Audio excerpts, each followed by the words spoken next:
Hey, welcome to the channel. I am musically malnourished, and you are on my journey to go deep and wide in discovering new music and artists. We are in the 2009 self-titled album from 21 Pilots.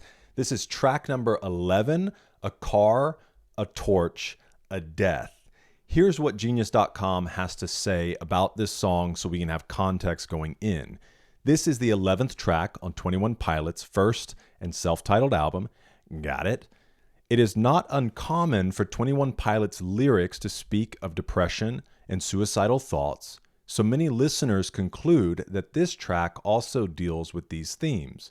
However, a closer look at the lyrics shows that these words may be said from the perspective of Jesus himself during his time of prayer and contemplation in Gethsemane prior to his arrest and crucifixion. They also depict Tyler coming to realize why Jesus died for the sins of humanity. That's interesting. A car, a torch, a death.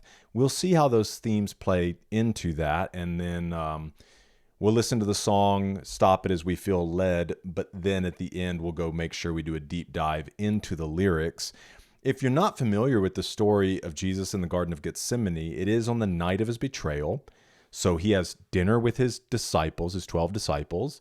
Then Judas breaks off from that dinner and goes and basically tells the Pharisees, the religious leaders, the people who are looking for an opportunity to arrest and ultimately kill Jesus, he sells them out. He's like, hey, here's where he's going to be.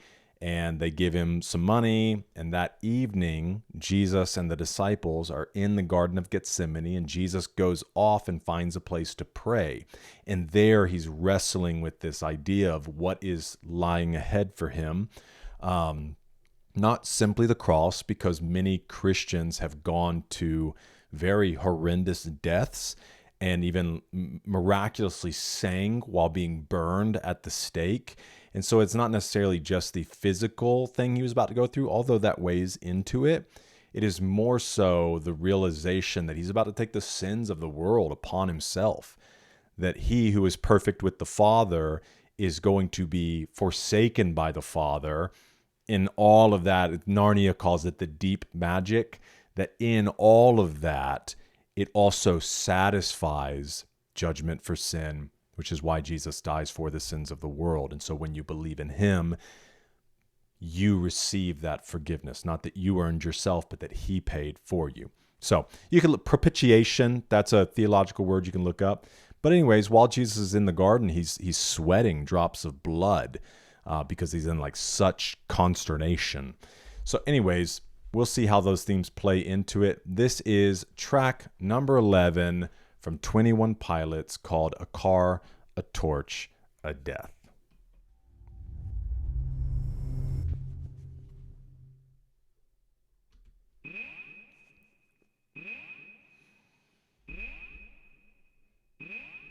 The air begins to feel a little thin as I start the car, and then I begin to add the miles piled up behind me.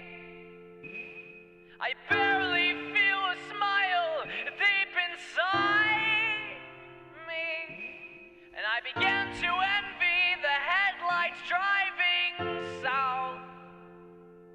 I want to crack the door so I can just fall out. Wow, very honest. But then I remember when you packed my car. You reached in the back and buckled up your heart for me to drive away with. I began to understand why God died.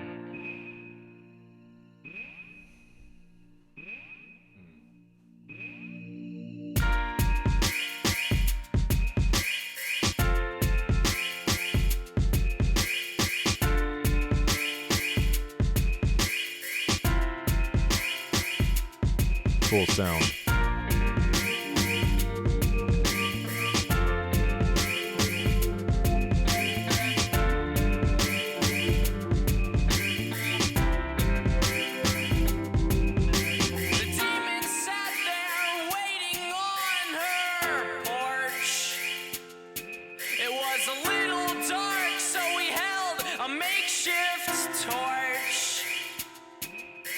And when my car was far out of sight,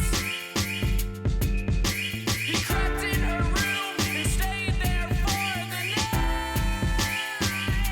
And then I felt chills in my bones. The breath was not my own. I knew my skin, they read my brain.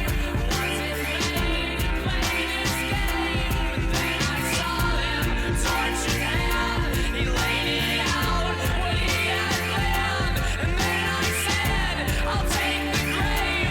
Please just send them all my way. And I felt chills in my bones. The breath I saw was not my own. I knew my skin, they read my brain. Was it fate? He played his game. And then I saw him, torch in hand. He laid it out what he had planned. And then I said, I'll take the grave. Please just send them all my way.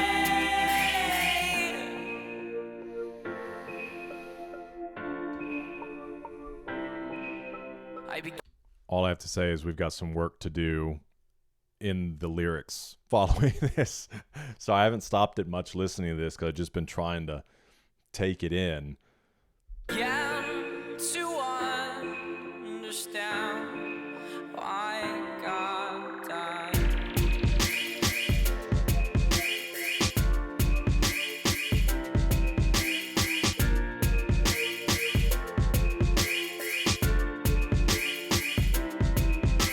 The air begins to feel a little thin as we're waiting for the morning to begin. But for now, you told me to hold.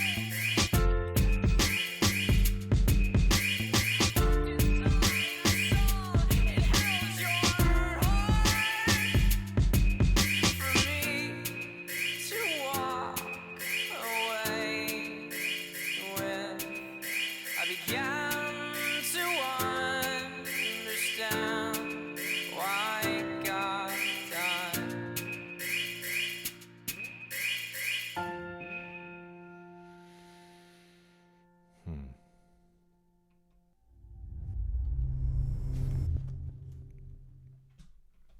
Okay, man, that song had such a cool groove to it. I think that I'm not much of a music critic, and that's one of the things about this channel is I really just am here to enjoy and hear, and I like listening to all kinds of different stuff. I think if I could have a choice, or if I were to make a criticism, it would just be that the sound that they used constantly through it, that whoosh, whoosh, whoosh, whoosh, which if you played Final Fantasy VII kind of sounds like when you pick up materia, I think, or maybe when you take an elixir or an antidote or something. That's what it reminds me of. That was coming through a little hard, and with the bassy sound, boom, boom, boom, boom, boom. With the song, I would have liked something that's a little more rounded sounding to kind of fit in with it. Just because that constant whoosh, whoosh, whoosh, whoosh was very sharp. So that'd be my only criticism there. But as far as just the groove of the song, man, I really loved it. Okay. Whew. Let's get in here, guys. The air begins to feel a little thin as I start the car. So air feeling thin generally has to do with like it being hard to breathe. And we'll probably, let's hang out here. One has trouble breathing and experiences thin air due to a lack of oxygen. For example, when one starts a gas-powered car, carbon monoxide leaks and creates a relative lack of oxygen. They could be talking about that. I feel like it's probably just talking about like it's a little hard to breathe because of the things that are going on. Metaphorically, though, emotional trauma can make it hard to breathe. That is the case here. The narrator's shortness of breath is resulting from the dread that the coming previous events are making them feel. So the air begins to feel a little thin. I'm having a hard time breathing as I start the car, and then I begin to add the miles piled up behind me, so he's traveling, he's going a distance. I barely feel a smile deep inside me, and I begin to envy the headlights driving south. So this idea, this picture of wanting to go backwards is what it sounds like. I want to crack the door so I can just fall out. Like he doesn't like the way that he's going. But then I remember when you packed my car, you reached in the back and buckled up your heart. For me to drive away with, because if you're trying to draw a connection with Jesus at the Garden of Gethsemane, getting ready to go to his crucifixion, because the guards came out and got him in the garden, escorted him back to Jerusalem, and some things went on, and eventually the people were like, crucify him, and so they did. So if you think about this idea of like traveling in that way and desiring to just go backwards, like to not head toward that, but then you remember, like when you packed my car, when you sent me on this journey, you reached in the back and buckled up your heart for me to drive away with. See, that's where it gets a little hard for me to try to figure out, like, who is you in this song? Who is me? You reached in the back and buckled up your heart for me. So if we're drawing a comparison of Jesus in Garden of Gethsemane going to crucifixion, then Jesus would have to be the me character, and the you character would be metaphorically us. And I don't know, that's a little more of a stretch to me than if you were to turn it on the side of a journey the person's going on and realizing that Jesus buckled up his heart on our journey, that like we're carrying his heart even as we're going through something difficult or headed towards something difficult or walking through something. That seems more likely to me.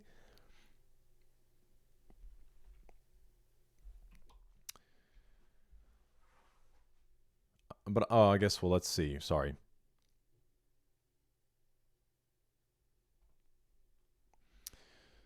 Symbolic act of gifting someone your heart has been used before. Okay.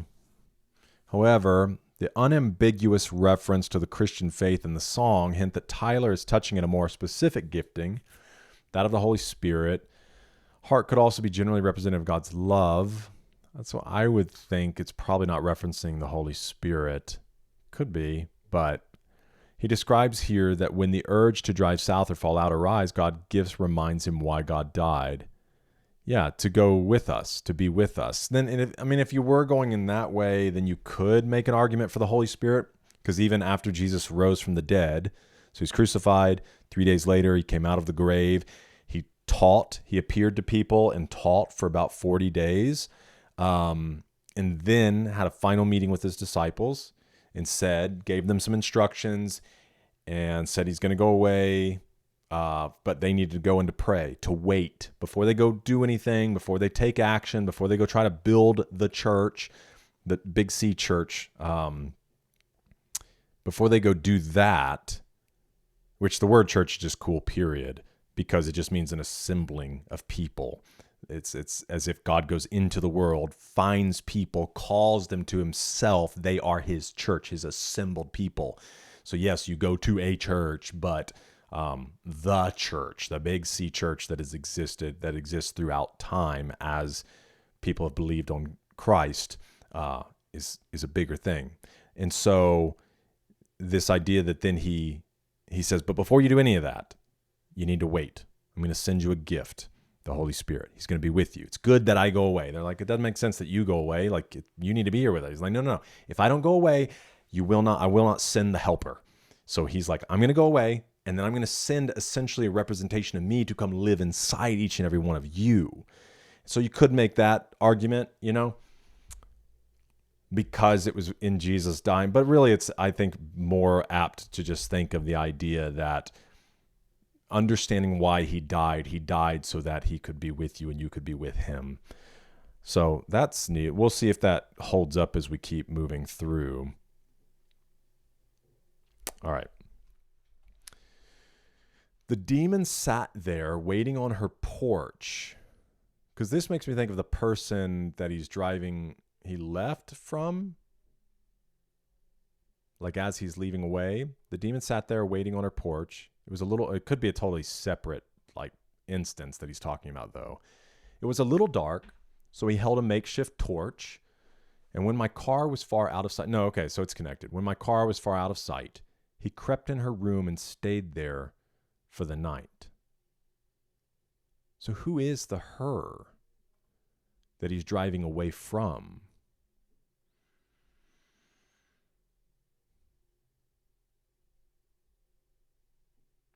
The demon represents depression, suicidal thoughts, makes death seem more appealing than life. The makeshift torch is a light created by the demon, who obviously has no natural light of his own. False hope found in death. Wow, that would be deep if that was true. When my car was far out of sight, he crept in her room and stayed there for the night.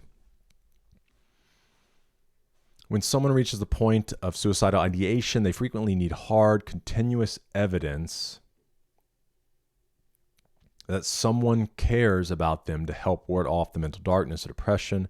Tyler's absence leaves this person vulnerable. Her demon, who ensures Tyler is gone for good before making his way into her room and closer to her.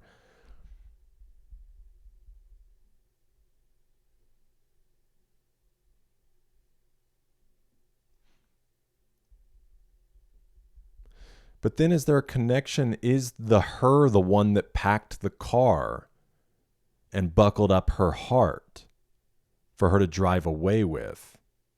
Or for him to drive away with, excuse me. Sorry if we're getting tangled here. Because that almost sounds like, if you're following the progression of the story,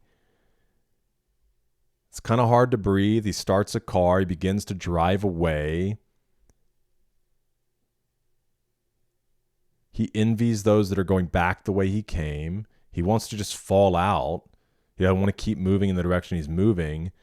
And then I remember when you packed my car, I would assume that's the her. You reached in the back, you buckled up your heart for me to drive away with.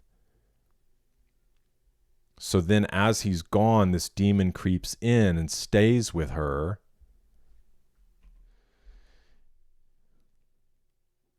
And then I felt chills in my bones. The breath I saw was not my own. I knew my skin that wrapped my frame wasn't made to play this game.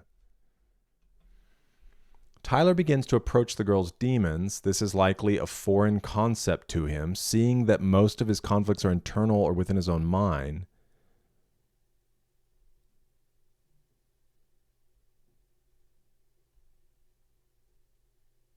Breath I saw was not my own. I knew that my skin that wrapped my frame wasn't made to play this game. I saw him, torch in hand. He laid it out, what he had planned. I said, I'll take the grave. Please just send them all.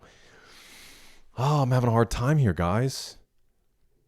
For once, Tyler sees the breath or thoughts of another person, and it overwhelms him. Since he isn't even fit to overcome his own depression, he feels unsuitable to help someone else. I knew my skin wasn't made to play this game. Okay.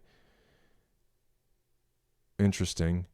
He may also be trying to convey feelings of disconnection with the actions he's currently taking and what he really feels or wants to do.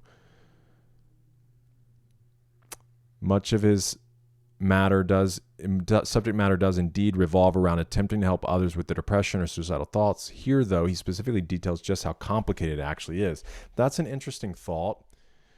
Felt chills in my bones. The breath I saw was not my own. I knew my skin that wrapped my frame wasn't made to play this game. So this inadequacy. And I saw him. It has to be the demon, torch in hand. He laid it out, what he had planned. And then I said, I'll take the grave. Please just send them all away. I wonder if it's this idea of other demons coming. And he's like, I'll take it. Send the others away.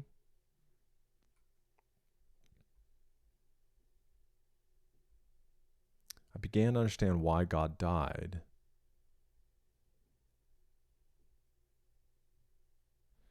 Let's see. It's the feeling Tyler's beginning to understand, love for the person who gave him their heart. He begins to feel the same way for the girl in the following verses.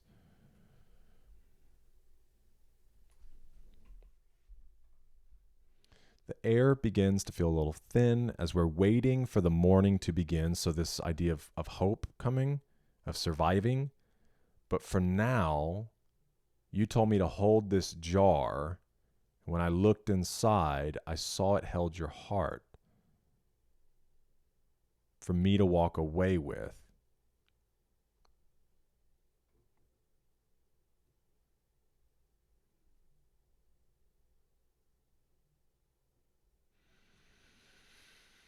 See, the only thing about genius is there are a lot of different interpretations, which is cool to explore. And I know in some ways, like, songs are supposed to be like, well, what did you get out of it? But at the same time, I do like to know, like, what was the intent of the artist? Well, guys, we're up for a time in the comments. I'm going to need your help deciphering some of these things. Let me know what you think, or if you have any further insight around this, and we'll work through it together and continue to understand. Besides all of that, really interesting thoughts in all of this. I'll continue to listen to it and try to connect some ideas. But it's a beautiful song. So thanks for being with me for this one. I hope to see you in the next one, because we're eating good.